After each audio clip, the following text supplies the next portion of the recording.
ஒரே ராத்திரியில் லைஃப்பை சேஞ்ச் ஆகணும்னு நினைக்கிறீங்களா? உண்மையாக சொன்னால் அது நடக்காத ஒரு விஷயம். பெரிய கோல்ஸ் நம்மளை ரொம்பவே பயமுறுத்தும்.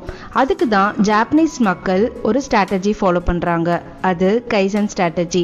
சிம்பிளாக சொல்ல போனால் change for the better through small steps. பெரிய சேஞ்சுக்கு வெயிட் பண்ணாமல் டெய்லி ஜஸ்ட் ஒரு 1% பெட்டராக ட்ரை பண்ணிகிட்டே வாங்க. கேட்க சின்ன விஷயமா தெரிஞ்சாலும் அது பெரிய விஷயமா நம்ம கண்ணு முன்னாடி நிற்கும். டெய்லி 1% இம்ப்ரூவ் ஆனால் கால்குலேஷன் பண்ணி பார்த்தா இயர் எண்டில் நீங்கள் 37 டைம்ஸ் பெட்டராக இருப்பீங்க. அதுதான் பவர் ஆஃப் காம்பவுண்டிங். ஜிம்முக்கு போக கடுப்பாக இருக்கா? ஃபஸ்ட்டு 5 புஷ்அப் இல்லை சிம்பிளான எக்ஸசைஸில் ஸ்டார்ட் பண்ணுங்க. புக்கு படிக்க முடியலையா? ஜஸ்ட்டு ஒரு பேஜை ஸ்டார்ட் பண்ணுங்க. டார்கெட்டை ரொம்ப சின்னதாக ஃபிக்ஸ் பண்ணுங்க, ஆனால் அதை கன்சிஸ்டண்ட்டாக ஃபாலோ பண்ணுங்க. உங்கள் ப்ராக்ரஸ் யாராலையும் தடுக்க முடியாது. சின்னதாக ஸ்டார்ட் பண்ணாலும் இன்னிக்கே ஸ்டார்ட் பண்ணுங்க.